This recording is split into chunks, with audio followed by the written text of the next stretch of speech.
Hello friends, இன்றைக்கி இந்த வீடியோவில் நம்ம என்ன பார்க்க போகிறோம் அப்படின்னா கோதுமை ரவா உப்புமா எப்படி பண்ணுறதுன்னு தாங்க பார்க்க போகிறோம். இன்றைக்கி பார்த்திங்கன்னா இந்த உப்புமா வந்து குக்கரில் பண்ணியிருக்கேன். குக்கரில் பண்ணாலும் ஈஸியாக உதிரி உதிரியாக எப்படி பண்ணுறதுன்னு பார்க்கலாம். வாங்க ரெசிபிக்குள்ளே போகலாம். ஒரு சின்ன குக்கர் எடுத்து அதில் ஆயில் வந்து 1/2 டேபிள் ஸ்பூன் ஆட் பண்ணிக்கோங்க. அப்புறம் கீ வந்து 1/2 டேபிள் ஸ்பூன் ஆட் பண்ணிக்கோங்க. இது ரெண்டும் சூடானதுக்கப்புறமா உளுந்து கடலப்பருப்பு இது இருந்தால் 1/2 டேபிள் ஸ்பூன் போல் ஆட் பண்ணிக்கோங்க. உளுந்து ஓரளவுக்கு குக் ஆனதுக்கப்புறமா கடுகு வந்து ஒரு 1/2 டீஸ்பூன் போல் ஆட் பண்ணிவிட்டு ஜீரகம் வந்து 1 டீஸ்பூன் ஆட் பண்ணிக்கோங்க. இது நல்லா பொரிஞ்சதுக்கப்புறமா லைட்டாக இந்த மாதிரி ஃப்ரை பண்ணிவிட்டு கூடவே இஞ்சி வந்து ஒரு 1/2 இன்ச் போல் ஆட் பண்ணிக்கோங்க. இஞ்சி ஆட் பண்ணிவிட்டு அதுக்கப்புறம் க்ரீன் சில்லிங்க ஸ்பைஸுக்கு தகுந்த மாதிரி நீங்கள் கூட்டிக்கலாம். நான் இன்றைக்கி ஒரு க்ரீன் சில்லி ஆட் பண்ணியிருக்கேன். கூடவே கறி லீவ்ஸுங்க. அதுக்கப்புறம் வெங்காயம் வந்து இந்த மாதிரி நல்லா சாப் பண்ணி வச்ச வெங்காயம் ஒரு வெங்காயம் ஆட் பண்ணிக்கோங்க. வெங்காயம் குக் ஆகிற வரைக்கும் நல்லா ஃப்ரை பண்ணிடுங்க. இந்த ஸ்டேஜில் வந்து சால்ட் வந்து ஒரு 1/2 டேபிள் ஸ்பூன் ஆட் பண்ணிக்கோங்க. இப்போ வெங்காயம் ஓரளவுக்கு நல்லா குக் ஆனதுக்கப்புறம் நம்ம வெஜிடபிள்ஸ்லாம் ஆட் பண்ணிக்கலாங்க. கேரட் வந்து ஒரு கேரட் நல்லா ஃபைனாக சாப் பண்ணதை ஆட் பண்ணிக்கோங்க. பீன்ஸ் வந்து ஒரு 4 பீன்ஸ் இந்த மாதிரி குட்டி குட்டியாக கட் பண்ணி ஆட் பண்ணிக்கோங்க.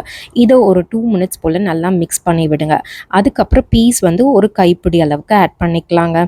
இந்த மெஷர்மெண்ட் எல்லாம் பார்த்தீங்கன்னா கரெக்டாக 1 டம்ளருக்கு நான் மெஷர் பண்ணியிருக்கேங்க. ஸோ 2 பேர் தாராளமாக சாப்பிடலாம். இப்போ 1 டம்ளர் ரவைக்கு வந்து 2 டம்ளர் தண்ணி ஊற்றணுங்க.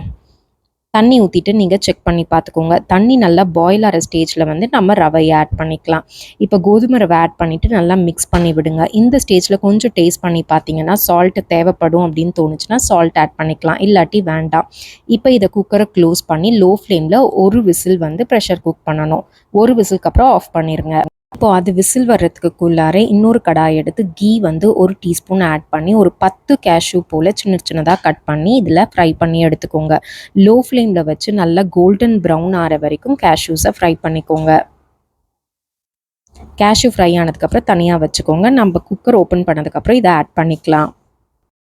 குக்கர் ஒரு விசில் வந்த அப்புறம் ஆஃப் பண்ணியாச்சுங்க. இப்போ கேஸ் ரிலீஸ் பண்ணிவிட்டு எடுத்திங்கன்னா இந்த மாதிரி நல்லா குக் ஆகிருக்கும். இப்போ ஃப்ரை பண்ண கேஷ்யூவும் ஆட் பண்ணிவிட்டு கீ வந்து ஒரு 1/2 டேபிள் ஸ்பூன் போல் ஆட் பண்ணிக்கோங்க.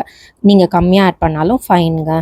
கீ ஆட் பண்ண கையோட நல்லா இந்த மாதிரி மிக்ஸ் பண்ணி விட்டுருங்க. நீங்கள் மிக்ஸ் பண்ணும் போதே இது நல்லா கிளியராக தெரியுங்க. ரொம்ப ஸ்டிக்கியாலாம் இருக்காது, நல்ல உதிரி உதிரியாக இருக்கும். இப்போ கொரியாண்டர் லீவ்ஸ் ஆட் பண்ணலாங்க. ஆட் பண்ணிவிட்டு அகெயின் மிக்ஸ் பண்ணி விட்டுட்டு நீங்கள் அழகாக சர்வ் பண்ணிக்கலாம். இதுக்கு பெஸ்ட் காம்பினேஷன் பார்த்தீங்கன்னா தேங்காய் சட்னிங்க. தேங்காய் சட்னியோட சர்வ் பண்ணிங்கன்னா ரொம்ப சூப்பராக இருக்கும். இப்போ இன்னொரு பவுலில் நம்ம ட்ரான்ஸ்ஃபர் பண்ணிவிட்டு டீமோல்ட் பண்ணி உங்களுக்கு காமிக்கிறேன். வெஜ்ஜீஸ் வந்து நம்ம சாய்ஸ் தாங்க. பேசிக்காக இந்த வெஜ்ஜீஸ் எல்லாம் ஆட் பண்ணால் நல்லாயிருக்கும். இல்லை உங்களுக்கு வேறு ஏதாவது கேப்சிகம் அந்த மாதிரி வேணும்னாலும் நீங்கள் ஆட் பண்ணிக்கலாம். இந்த மாதிரி ஒரு கப்பில் அழகாக போட்டு லைட்டாக ப்ரெஸ் பண்ணிங்கன்னா நல்லா அழகாக ஷேப் வந்துருங்க. அதுக்கப்புறம் இன்னொரு பிளேட் எடுத்து அதை டீமோல்ட் பண்ணிக்கலாம். இப்போது சர்விங் பிளேட் எடுத்து அதில் திருப்பி போட்டு லைட்டாக பேக் சைடில் டேப் பண்ணணுங்க. டேப் பண்ணிங்கன்னா டீமோல்ட் ஆகிடும். நிறைய பேர் பார்த்திங்கன்னா இது கடாயில் தாங்க செய்வாங்க. பட் அதில் செஞ்சால் வந்து ரொம்ப ஸ்டிக்கியாக இருக்கும், ரொம்ப நேரம் குக் பண்ணுற மாதிரி இருக்கும். குக்கரில் செய்யும் போதே இந்த மாதிரி ஸ்டிக்கியாக இல்லாமல் சூப்பராக வருங்க. டைமும் நம்ம சேவ் பண்ணலாம். கண்டிப்பாக இந்த ரெசிபியை ட்ரை பண்ணி பார்த்துட்டு எனக்கு கமெண்ட்ஸில் சொல்லுங்கள். இந்த ரெசிபி உங்களுக்கு பிடிச்சிருக்கு அப்படின்னா உங்கள் ஃப்ரெண்ட்ஸோடையும் ஃபேமிலியோடையும் ஷேர் பண்ணுங்கள். இந்த மாதிரி உங்களுக்கு ஹெல்த்தியான ஈஸியான ரெசிபிஸ் பிடிக்கும் அப்படின்னா நம்ம சேனலை மறக்காமல் சப்ஸ்கிரைப் பண்ணிக்கோங்க. தேங்க்ஸ் ஃபார் வாட்சிங் and please subscribe our channel. Thank you.